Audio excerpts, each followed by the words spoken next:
In this video, we are going to be jumping into this subreddit that is all about the philosophy of Stoicism, reacting to it, then having a bit of a discussion on that. And that's what I want this video to be, a discussion. So if you've got anything to say, then just go ahead and leave it down in the comments. Now what I plan to do is react to some of the top of this week posts, and then after that we're going to jump into the controversial posts and get into that a little bit later on in this video. Alright, so the top post for this week goes like this. Try that yourself sometime. Take something or someone that you love and in your imagination say goodbye forever right now. Grieve for a moment. Then feel the explosion of happiness that comes when you remind yourself you don't have to say goodbye. At least, not yet. Now this is incredible. It's what I've talked about a lot on the channel, and it is negative visualization, which is the Stoic concept very simply of negatively visualizing the things that could go wrong in your life. And by doing that, it's going to increase your happiness because you're going to be more grateful for the things that you do have. Now, this has been getting a lot of controversy on my channel, especially the one video that's absolutely blowing up and it's got something like 400,000 views at the moment. There's a lot of people saying that if you think negatively, that is the kind of thing you're going to attract into your life. And I completely understand that negative visualization in the Stoic sense of the word is going against the law of attraction and that kind of theory. But I do have some kind of backing for the philosophy of Stoicism. First of all, it's been scientifically proven that the more you visualize the negative things that happen in your life, the more grateful you're going to be. But, and this is an important caveat, this is only for people that naturally are optimistic, naturally are positive, naturally picture things in the best way possible, and tend to ignore the things that could go wrong in their life. If that sounds like you, then negative visualization is a tool that you should add to your arsenal. If instead you're someone of the anxious type, someone of the, some may say depressed type, is a lot of the comments that I've been getting, and they say that they negatively visualize throughout their whole life. If that's you, then do not negatively visualize. What I like to say is 95% of your day should be in that positive, optimistic point of view, and 5% of your day should be in that negative point of view. So if you're more than 5% in that negative point of view, think more positively. And if you're more in that positive point of view, then maybe you should consider thinking negatively. And I love what this top comment is saying. Seldom do we think about the last time we will do something, like going mountain biking, eating apple pie, talking to a friend from high school. In those moments, we do not reflect that it would perhaps be the last time, but that time will come eventually, or already has. In remembering this, these moments become more precious, and this guy gets it. In the meantime, cling tooth and nail to the following rule. Not to give in to adversity, not to trust prosperity, and always take full note of Fortune's habits of behaving just as she pleases. Now, this is by the Daily Stoic, and if you don't know who the Daily Stoic is, then I go and recommend Ryan Holiday's blog, which is the Daily Stoic, and also his books, which is 363 Meditations. Now what that book is it's going to be able to flick through day by day, so you're going to have a Stoic exercise every single day of your life for a whole year. It's a great book, you should check it out. So this guy's saying, I'm new to Stoicism, but I was instantly reminded of a quote by Hamlet. Do you think Stoics would agree? And the quote says, there is nothing either good or bad, but thinking makes it so. Well, the first thing I want to point out here is he's got to be very careful with using that lowercase s. If you saw my video about the difference between Stoicism with the uppercase S and Stoicism with the lowercase s, you'll notice the importance here where one's talking about the philosophy of Stoicism and one is talking about Stoicism in the sense of just suppressing your emotions.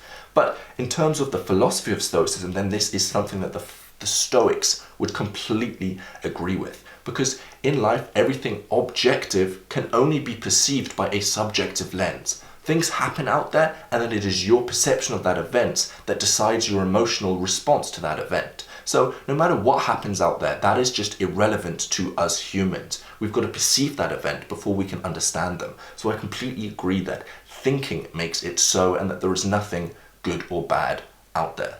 And this guy is actually saying that this is basically a paraphrase of Epictetus. It is not things that upset us, but our judgments about those things. Alright, so here's a comic book. Let's get into this.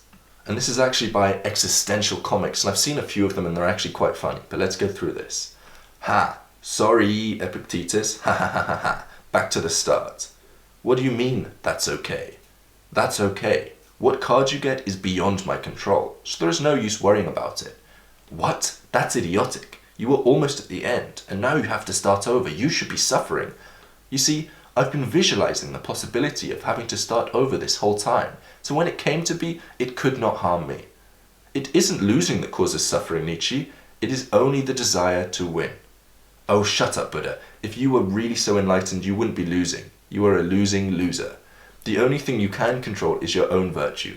And the most virtuous thing to do is fulfill your civic responsibilities, which is why I select moves that best help all the players. You were doing that on purpose? I thought you were just an idiot. You must let go of your ego, Nietzsche, and see that the players, the pieces, and the board are all one.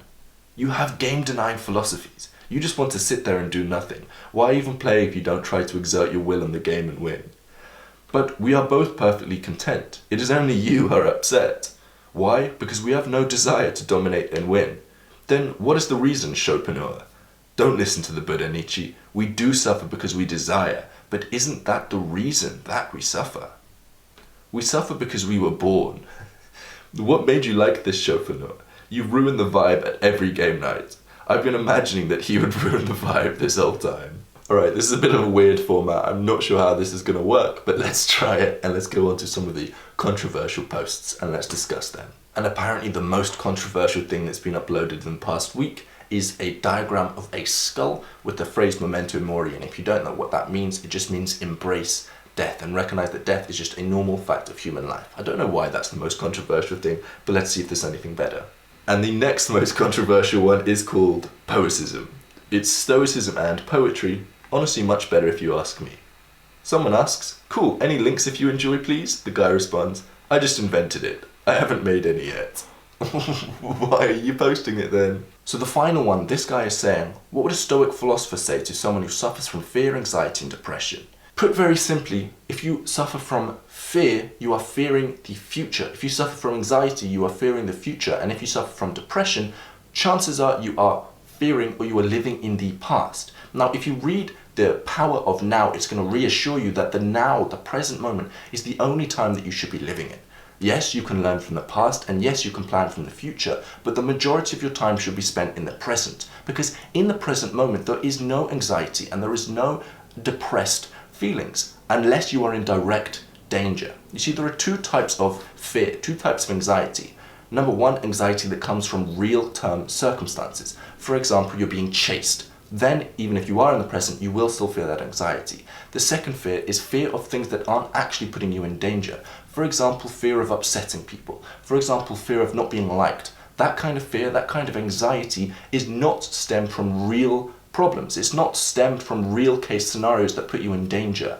Therefore, you completely remove that second kind of fear if you live in the present moment. If you recognize that now you are not in danger, you are completely safe, then that anxiety will start to vanish. Now, this is all well and good, but it's a lot more difficult to apply. So I would recommend that if you've got anxiety or depression, you go speak to a therapist, more specifically a cognitive behavioral therapist, because CBT, cognitive behavioral therapy, is based on Stoicism, grounded in logic, and it's now been scientifically proven to very quickly remove anxiety and depression and those kind of mental illnesses. And CBT is actually the leading kind of therapy, and it's incredible because it's based on Stoicism, which proves that the ancient Stoics, the philosophers 2,000 years ago, they've now been scientifically proved to have a great benefit to your life, decreasing anxiety and stress and almost removing depression. So I'd go recommend you visit a cognitive behavioral therapist. Now, this was the first kind of video in this format. If you enjoyed it, then make sure you give it a like.